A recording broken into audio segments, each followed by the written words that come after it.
Hello and welcome to the Post Class Podcast, the only podcast where a bunch of teenagers pretend to know more than people that actually get paid to do this. I am your host Malachi, a very tired Malachi because sports have started back and school is not easy. And I'm here with another very tired student athlete. We're here with again TJ. Yo, what's up? What's up? What's up? And this week is gonna be one of the first true football podcasts. We're going to be covering the week one of the NFL and week two. Definitely didn't forget to drop the week one podcast. Scheduled it for a complete really wrong day. That's on me. It's on me. It will get posted later. It was gonna be scheduled to drop after the weekend ended, so I'm gonna retrograde it and all that. But this episode is getting posted the same day that we record this, so very excited for football. And yeah, we're gonna hop straight into it. TJ, how are you doing? How's your week going? It's going good. It's going good. Very tired, team kind of lost, but it's going good. How about you? The first game is tomorrow, so all pre-game prep and all that, packing bags and stuff, carrying a bowling ball to school. Mm-hmm. Not easy, especially with the hour commute in New York, but Sh- we thug it out. We're going to hop straight into football. Speaking of Thursdays, last week, Thursday, we had our first NFL game back. I'm going to give you the floor with this one. This one is your favorite team. We had the Ravens losing by the hair of a foot, losing Not by a even. toenail, losing by a shoe size under Kevin Durant type timing to the Chiefs. Go ahead and talk about your team. I'm not gonna lie. The two plays before that, the one to Likely, he overthrew the ball so much on that, and that one with Zay Flowers. He said he saw Bateman cut across, and it was supposed to be for Bateman, and he just saw his Flowers as soon as he released the ball. But even though we got one of the best running backs in the league. One, we barely gonna use him after he scored that touchdown. And then two, on them last two plays, why is he not on the field? We have Justice Hill, who's like half the size of Chris Jones, blocking him for his life. When we could have had Derrick Henry out there, which would have been a better blocking option. Even though Justice Hill held up, but them illegal formations kept killing us, bro. We had 8 that game or something like that. But I'm not gonna lie, Likely he's tied in one. Mark Andrews, I think removing him left tackle or something. No clue why, but Andrews on his downside. It's likely time to finally be tight in number one.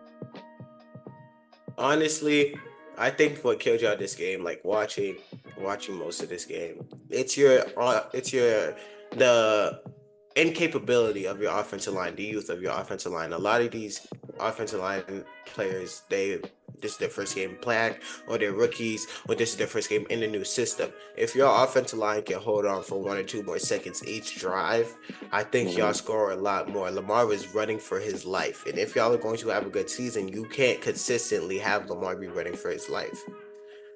I think that the reason why y'all didn't run the ball as much as you should is because Derrick Henry is gonna have to be carrying Chris Jones on his back like a backpack for most of the drive. And while I do think he should have been in at the end there, and I blame whoever was offensive play calling that game, I think it was Harbaugh. Um, I see why. Can see why. It's just the running back that y'all hit is a better pass catcher. But I do think that your offensive line cost you this game. I think if the offensive line gets better through the season, then y'all will see y'all play get better. But everything else is clicking. It's just the offensive line. Again, y'all held the Chiefs to 27 points. The Chiefs offense really didn't get clicking until the third quarter. They were struggling in the first half. So it's y'all can do it. Y'all definitely should have won that game. Y'all should be 1-0 right now. It's just that offensive line sold you, man. And this is all Buffalo's fault too for trading that pick so that Kansas could get the fastest man in this league right now, bro. Oh yeah, Buffalo should be killing themselves right now. I'm saying we Going really lost because of Buffalo, man. going from teams that traded a pick for a player to a team that lost a player, we're going to go to Brazil, where I'm talking about the Eagles, who gained Saquon Barkley from my Giants and etched out a win against the Packers. One, before we even get into the analysis, get well, Jordan Love. I think he sprained his MCL and will be out for 4 to 5. Get well without them, your Packers are screwed, and when you come back, you're gonna have to pull a carry job. But Right. analysis on this game from you because I had Saquon on my fantasy team. I mean, shoot. I mean, Saquon had 3 touchdowns with the Eagles the first game, and he only did that once with the Giants in like 70 games, I think it said. So, I mean, that just shows Philly's, actually treated him right, for once. No hate, but I mean, Should have.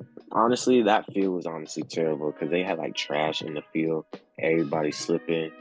It and honestly, just having in Brazil anyway with all the green related and gang stuff and all that, like, there was no point anyway. Yeah, that field was horrible. I really do want to cover real quick. One, Saquon on a good offensive line is actually really scary. 3 touchdowns. Thank you for the 33 points in my PPR fantasy league, bro. Appreciate you, my heart. Um, but he did play really well. Justin Hurts played really well. They are looking like they're clicking. I feel like on a better turf, they would have put up even more points, and the Packers would have had a chance. With that being said, their defense did not hold up.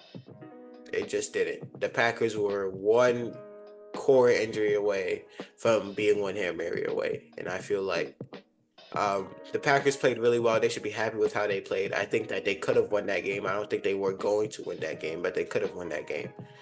Get well, Justin Hurts. Your team will deeply miss you because everybody else on that team is basically screwed without you. There, you are. We're gonna see these next upcoming weeks how valuable of a quarterback he is. Because I don't think Malik Willis is doing anything. I think that's who their backup is. And this is how you know Malachi is really tired, like you said, because Justin Hurts does not play for the Packers. You know who I bet. Justin Hurts plays for the Philadelphia Eagles. I was talking about And, Jordan Love. and that's how you know he's also tired again, because there's no player named Justin Hurts. On to the next team. I really We should have. talking about? I should have popped a cup of tea before this. We're gonna move from Friday to Sunday, where we had one of the wildest games ever. We had the Falcons losing to a Steelers team, one without Russell Wilson because he was deemed injured before the game. So we had who I said we should be starting the whole time, Justin Fields, and they won the game. But don't celebrate Justin Fields yet because they literally did not score a touchdown. Yeah, I mean, they didn't get a touchdown, but Boswell, the GOAT, they defense held up from Atlanta's like stacked defense they got over the all season. But like, honestly, don't let Kurt get hot with Drake London, because when Kurt get hot, he gets hot. He stays hot. But I mean, with the Steelers, I mean, Justin Fields got more protection this time compared to Chicago. He's not running for his life every time he gets the ball. And like, I mean, the offense kind of weak. I mean, they got Najee. I mean, they got Pickens. I mean, he don't got no one else to throw to. But like, overall, they had a good start for the season. One something that I do want to acknowledge that a lot of people have been talking about. Kirk Cousins has completely lost his pocket presence. That man is a absolute statue in the pocket right now. We're gonna need him to move a little bit in order to, if we're going to be successful, if the Falcons are going to be successful. With that being said, I don't think Justin Fields looked completely comfortable out there. I think he definitely should have had a rushing touchdown, and I feel like with as he gets more comfortable, if Russ continues to not play, then I feel like you will see him actively get better. With that being said, I don't think he is going to start next week if Russ can because he literally did not score a touchdown, and that's not going to be able to be replicated if you want to win football games. But I think he should start. I think they should give him the time to get comfortable. I just don't think he will. Yeah, he just didn't know what to do with good protection for once. Speaking of good protection, we're going to go to the games of the Buffalo Bills where we had Josh Allen versus Kyler Murray. This game, I don't know. I don't know if good protection is the word you want to use here because Kyler was running for his life a little bit. But this was a very, very competitive game that came down to the wire. TJ, go ahead. Like, I didn't really watch the game that much, but like at halftime, what was it? I think it was like 17-3. Like Arizona had control of Buffalo for like half the halftime, and once halftime finished, like they just seemed like they just lost it. Like they just didn't want to be there. Like kind of biased against Buffalo because that's my mom's team. I really don't want them to do good, especially since they made Kansas win. But like, 17-10.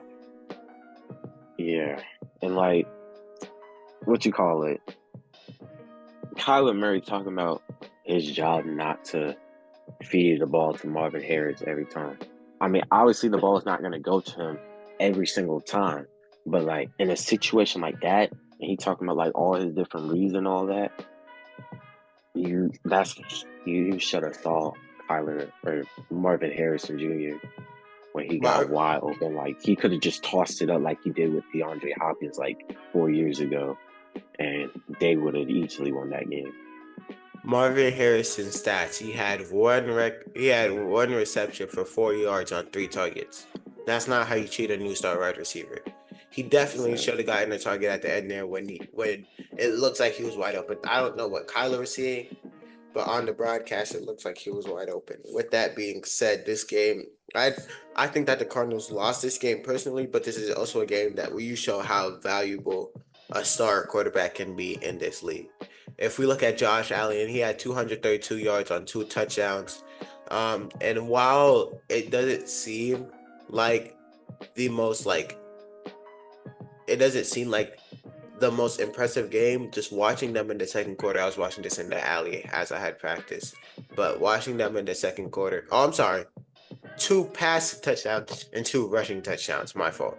Watching him in the second half really take over this game is just so impressive. Like the Bills should be trying to get that man help because he is one of the best running backs in the league. This is his MVP to win. If he keeps playing like this, he carried the team on his back for this entire second half, and I feel like you know like watching him take over the game was really fun to half watch and fun to watch on the rewind. Also, I do feel like Kyler should have passed that ball. Like, what are we doing now? Is this Ricky hazing or something? Did you just like not like him and I was didn't want to talking pass about him the ball? because he even talking about like, oh, he got a sense of when players are not getting the ball as much and all that. And this doesn't make sense to me. But next up, we have a game that I was gonna skip low key. We have Titans Bears. Do we want to cover Titans Bears? No, Okay.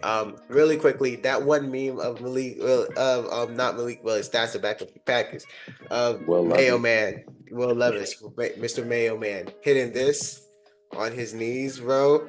That has to be one of the funniest NFL memes of the year. Literally fell hit into his knees in the middle of a Walmart. I'm like, that's a meme that I've been using unironically since Sunday. It's honestly hilarious. We love to see it.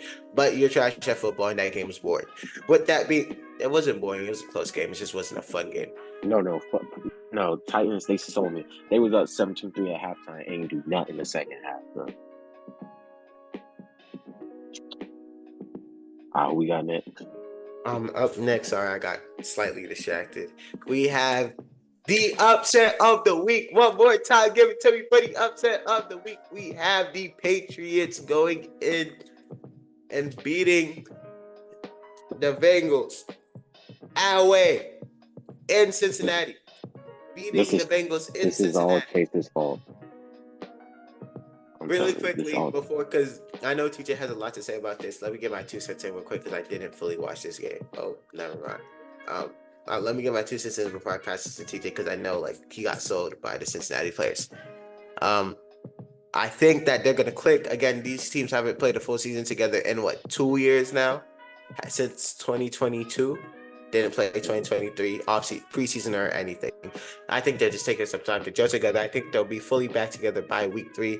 You can see that it's just some like chemistry issues and just Joe Burrow getting used to playing with Jamar again and just like getting back into like football rhythm. I just think they were out of rhythm. But that being said, the Patriots did a great job of taking advantage of that, and their defense is going to be really good to see better than we thought. Passing it over to TJ. Honestly, I think Chase is kind of at fault for a little bit on the offense for holding out for like most of the OTAs and practices and all that. So like Burrow couldn't really practice, getting some reps in with him. But at the same time, Burrow did kind of look a little bit uncomfortable out there. I'm not gonna lie. But like, come on, Bengals! Like the Patriots, out of all teams to get upset by. All right, next. Sorry, football fans are texting me, you know. And going next, going to a team, we have the Texans at the Colts. We have CJ Stroud doing off his knees. We had the games of two of the best young quarterbacks in the league. Colts at Texans at Colts. CJ Stroud looked really good in this game, and I think that's about it. So did Anthony Richardson, but we are seeing CJ Stroud is not a fluke. He is going to repeat what he did last year, which means my predictions are already cooked. Um, he's going to be really good, and the Texans are going to be really good again. And Anthony Richardson is also very good at football. Like, he's a really good runner. He can hit his open players. We're watching him get more and more comfortable as a pocket passer. I'm pulling up his stats right now. I just feel like with Indianapolis getting more weapons, they might be better than I even anticipated them to be. Um, the stats for the Colts, we had 221 passing yards, 2 touchdowns, and 1 pick from Anthony Richardson, and he rushed in a touchdown as well and had 56 rushing yards. So I just feel like we're watching him get better and better. Like, he couldn't play last year, but still he's gonna do really, really well. Mhm. But yeah, pretty much like you said. I mean, Colts. I'm not mad at this loss. Like Richardson coming off that shoulder injury, being out most of the year, and then coming out nonchalant, throwing 50, 60-yard dimes off his back foot like it's nothing.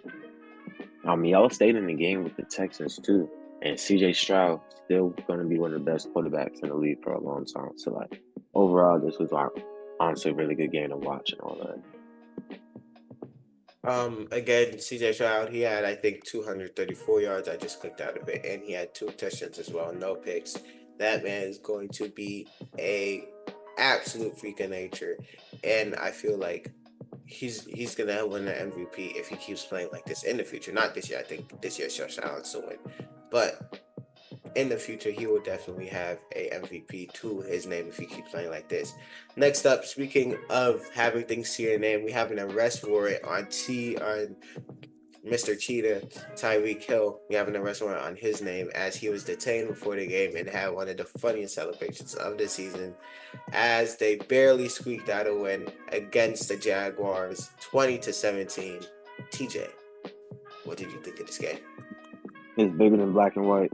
But all jokes aside, but yeah, like Tyreek Hill, I mean, you already knew once he got ragdoll like that, he had to pop off in the game.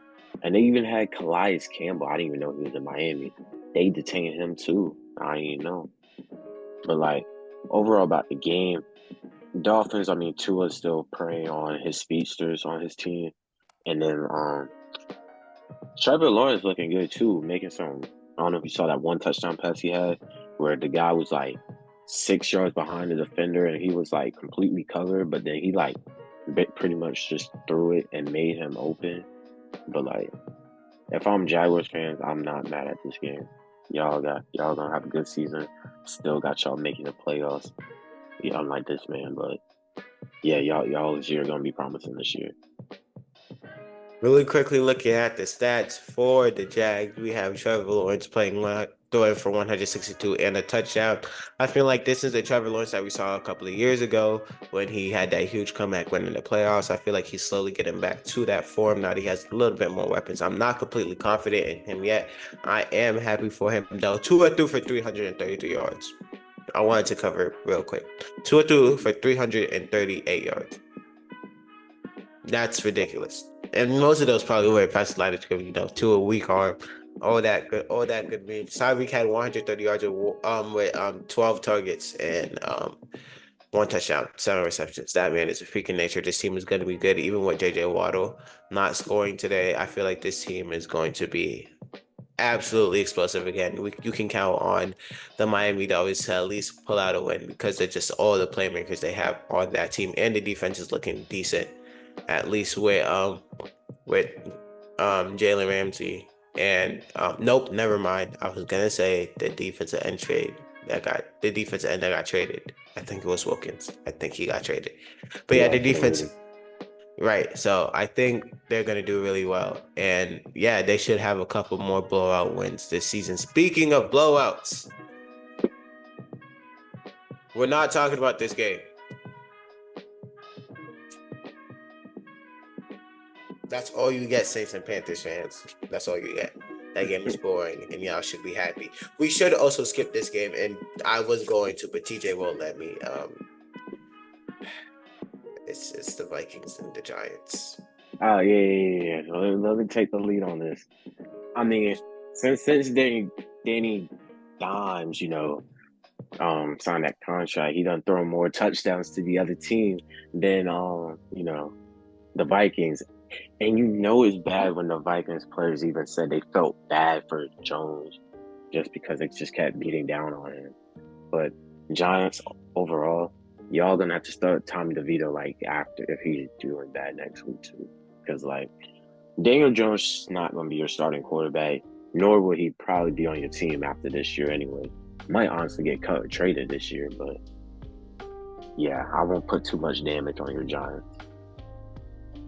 Trade Daniel Jones, and that's all I'm saying on the Giants this week. Trade Daniel Jones. Drew Lock should be starting, and I've been saying that since the beginning of the season.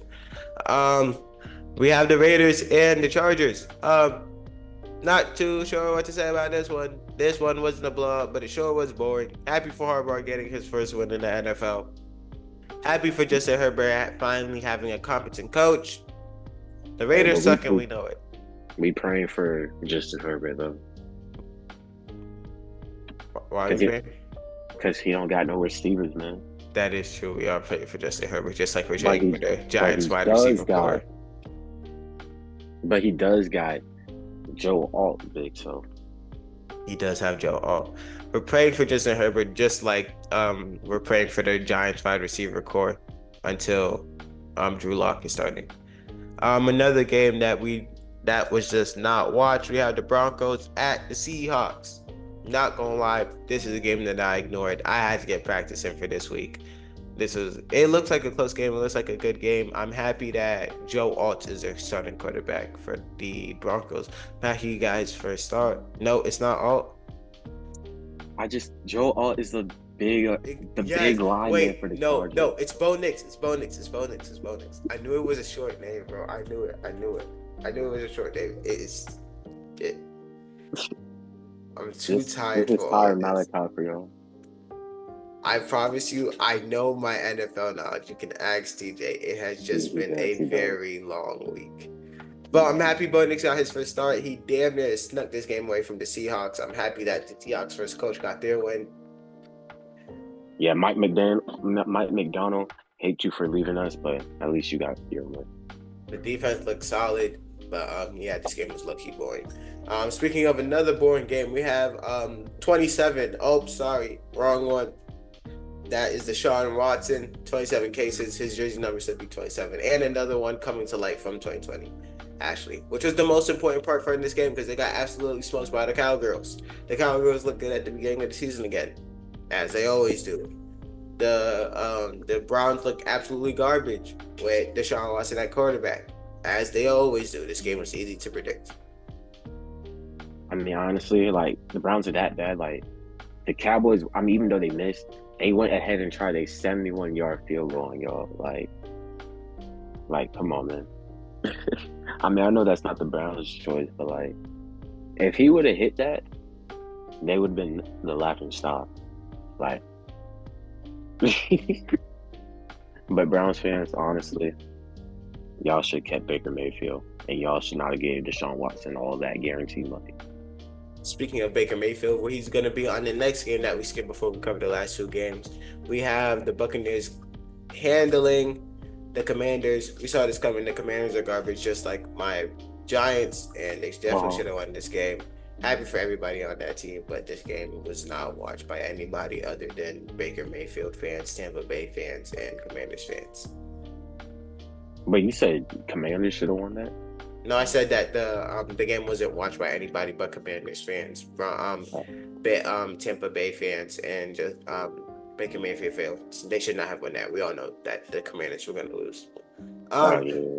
Getting into our Sunday night football game, it's our first OT game of the season. We have Lions barely squeaking it out against the Rams in overtime. One, get well soon, Puka Nacua. You kind of killed me in fantasy, but I'm glad I also picked up Cooper Cup on the same time. But, well, actually, get well soon. We hope your knee isn't too bad. No, With that being said, they say it's a high chance he's gonna miss more than 4 games. yeah, I saw. We hope it's not too bad. We'll hope you're back by at least the back half of the season. With that being said, this game was really, really good, and I don't think that the Lions. I think the Lions won this game. I don't think that the Rams lost it. The Rams, while they did have a couple of chances to punch it in where they didn't, actually, I love them for that because I was playing Kyron Williams in fantasy, and if he scored 12 points, I lose that game. They stopped him on the 1 yard line, and then Cooper Cup got to catch the ball for the touchdown. Lions defense, I absolutely love you for that because you saved me losing in fantasy. But their defense, both defenses were struggling to stop anything but a nosebleed. I do feel like the Lions won that game. They just got the ball first in OT. I think whoever got the ball first was going to win it. The Lions did have a chance to win it, and Cooper Cup did drop the ball, but he was catching everything else that game. I really don't blame him. I just think the Lions defense made a relatively good stand. This game was very entertaining to watch. I'm very happy that the Lions won, so now Matthew Stafford cannot win in Ford Field anymore.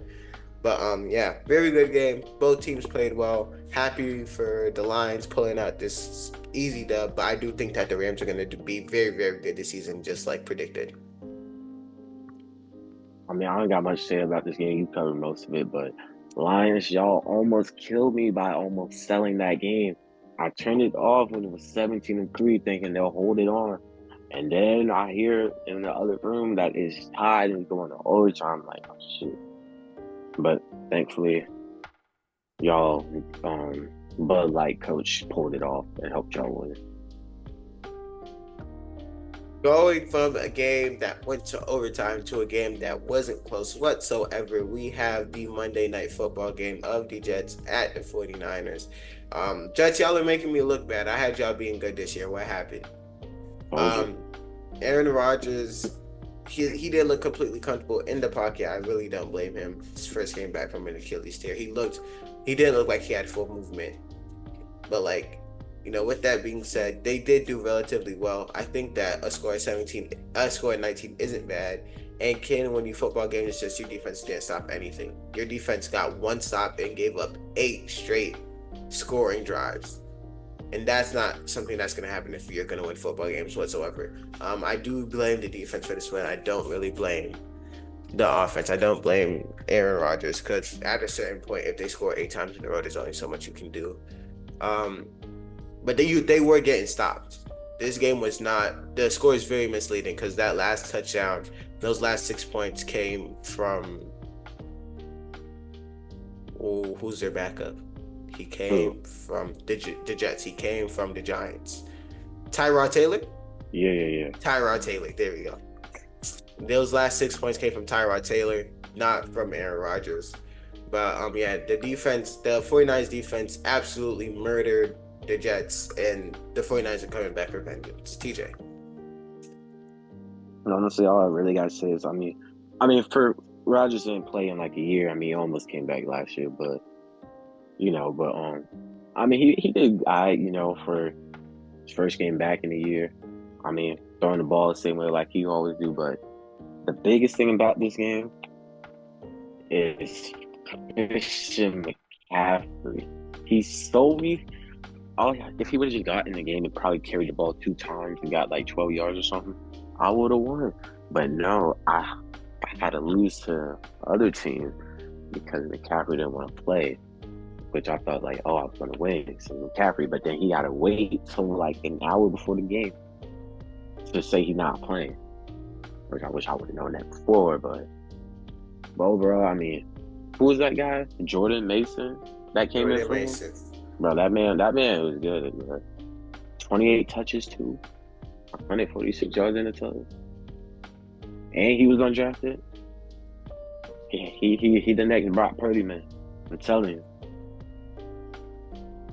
So with this week's games being done, we're going to really quickly predict the rest of the games. We're really only going to stop and talk about 3 games. We're going to fly through the rest of these because this is a not very good week for football.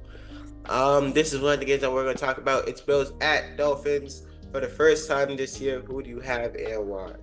I got Miami because Buffalo did come back and win. Josh Allen worked with what he got, but like Buffalo should have won that game. And I think Miami. Tua just got to like toss it up to Waddle or Hill or hand it off to H, and they're gone. And you know how you're gonna stop them.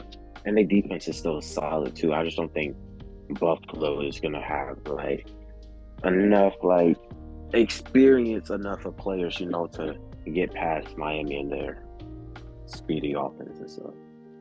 This is the game of what's more important, a quarterback or having a really explosive offense, because we have a game where a quarterback is just having a backseat and a game where the quarterback is everything. I do think that this game could go either way. I am going to take the Dolphins, though. They're at home. They have the momentum after winning last game on the road, I believe. I do think that just like Josh Allen isn't gonna have weapons, and it's gonna cost him because this defense is very good. The Dolphins defense is very good. I just think it's gonna be a lot more difficult to do what he did against the Cardinals, against the Dolphins. I think it's going to be very close, though, on Thursday Night Football. Moving on, we're going to do these next couple of ones very quickly. Ravens are playing the Raiders. That's what's difficult to say. The Raiders are playing in Baltimore versus the Ravens. We're going to say the winner on 3. 1, 2, 3. Ravens. Ravens. Great. That's no-brainer. Yeah. Another no-brainer. We have the Chargers going into Carolina playing the Panthers on 3. 1, 2, 3. Chargers. Great. Okay. Don't have to think about that. We have the Cowboys going to the Saints on 3. 1, 2, 3. Cowgirls. Yep. There we go. And this is one of the games that we're going to sit and talk about. We have the Buccaneers playing the Lions. And while both of these teams are 1-0, and they were 2 of the most fun teams in the league, I do think that the Lions are going to squeak out a win. I think Baker can make this game interesting, though. I think if there's one game where I'm going to be wrong, it's going to be this one right here. Baker could squeak out a win. So, I'm probably going to be rooting for Tampa Bay just because I love the way that they play. But I do have the Lions probably win this game at home. But I think you said Detroit's at home. Detroit is at home. Yeah, playing at Ford Field, Detroit got the advantage, and I'm around St. Brown. Jahmyr Gibbs going to go off on the Buccaneers defense because I don't think their defense really as good anymore. Moving on, we have the Colts versus the Jordan Loveless Packers on 3. 1, 2, 3. Colts. Great. And then we have the Browns at Jacksonville. I think this one should be a no-brainer too. 1, 2, 3. Jags. Who did you say? Okay. Making sure. Yeah. It sounded like Browns a little bit on this end. Next up, we had the 49ers. There we go. Next up, we have the 49ers going into Minnesota. 1, 2, 3, 4 Niners. Great. Okay. This game is going to be boring as ever. We have the Seahawks going to the Patriots. I have the Seahawks winning here. If you don't, I got the Seahawks too. Okay, great. I got the Seahawks. That is probably going to be the Patriots' one of 3 wins on this season. If they win again, I will apologize to you Patriots fans, but y'all stay. Well, apologize to y'all once y'all start Joe Milton. I'm telling y'all, bro. He ain't start last game and they won. Next up, we have the Jets on the road again, going to Tennessee to play the Titans on 3. 1, 2, 3. Jets. Yeah. Okay, great. The mailman will not continue. He will continue to be mean and not win games. We have my Giants going to the Commanders on 3. 1, 2, 3. Giants. Commanders. Whoa. Don't be biased. Sir. I know this is your podcast, sir, but Commanders, come on. Let's be honest. Both teams, they ain't really that good. We both suck. Yeah, y'all both suck. But like, think about it. With what Jaden Daniels can do, and don't forget they still got Scary Terry. Come on. And I mean, like, if anything, I mean, I know both of their defense, and I mean, y'all still got Lawrence, and I don't know who else y'all got, but Washington's gonna get the edge over y'all in this game. Y'all gonna split y'all's series, like your 2 games, but Washington gonna win it the first one. Um, I have the Giants winning on the condition that if Daniel Jones starts, I don't think we win the football game. But I think they are going to start Drew Lock. I think that they're not going to be stupid enough and start that bum again. With that being said, even if he does start again, I do think we can actually use this game out. The Commanders defense isn't very good. Moving on, we had the Rams going to the Cardinals on 3. 1, 2, 3, Rams. Right. Great. The Cardinals aren't buns, but I just think that the Rams are probably Super Bowl contenders again. They're not touching this. We have 2 of the most boring teams in the league. We have the Steelers playing the Broncos. I don't see Bo Nix doing anything in this game, personally. So we just hating on these teams now, but I mean, I got Steelers coming out with the window in that game. Did I lie? Yeah. What's fun about either of these teams? Hey, Steelers, I mean, you got George Pickens, you got Najee Harris, and you got TJ Watt and Cameron Hayward with Joey Porter. Do you go out of your way to watch a Steelers game? Yes. Okay, I personally don't. I just think their style of offense is very plodding. Next up, we have probably the game of the week. I don't know why they're playing at the 4 o'clock slot and not the 8 o'clock slot. We have the Chiefs playing the Bengals at home. Who do you have and why, TJ? I'm not going to say the name, but the people in red and white. I mean, Bengals chemistry is all messed up right now. They don't chase someone to accept the $140 million deal they gave him. He ain't going to be able to get his reps with, or I mean, he probably going to get his reps since he said he's going to play, but I mean, Kansas going to come out and win. Let's be honest. That is fair. Kansas City is going to come out with the win. I think it's going to be close. I think this is one of the games where things start to click because Joe Burrow always is well against the Chiefs for some very odd reason. But I don't think this is one of the ones that they win. I think that they come out this season 0-2 when they should be 1-1. Next up, this is the Sunday night football game. This is one that's going to be an absolute train wreck for one of these teams. Texans at home against the Bears on 3. 1, 2, 3, Texans. Great. Bears, why were you even put in this position? You also swap games with the Bengals and the Chiefs. And then on Monday night, we had the Falcons at the Eagles. This game is going to be boring again. I think we thought the Falcons were going to be better than they're going to be. If they play anything like last week, they're not going to have any chance against this hot Eagles team in general, not even just their defense. I think the Eagles win this game relatively comfortably because Kirk Cousins looks like he's in the pocket with cement cleats. I mean, honestly, I hate Philly. I didn't see them do their tush push last game unless I just ain't see it. But honestly, I would like the Falcons to win. But I mean, Philly's offense, if they could just play like how they did their first game, they're going to be a dangerous team to play against. That is it for our NFL predictions and review. These podcasts are probably going to say about this length, so it's going to be relatively long. But we love talking about football with y'all, even if I am trying to mess up a little bit. I have been Malachi. That has been TJ. And then the words of Click Productions, it's been real, it's been fun, but it ain't been real fun. We'll see y'all next week. Hey, go buy Bowling Team. We're going to have 3 games before next episode. Go. I hope we at least go 2-1. TJ, you have any games coming up? Anybody want to shout out? I got a game next Monday. We gonna win that game. Just trust. We gonna win that game. All right. We gonna go 2-1. Best bowling team in the country. And shout out Langston Bird. Mm-hmm. It's been real. It's been fun, but it ain't been real fun. Deuces.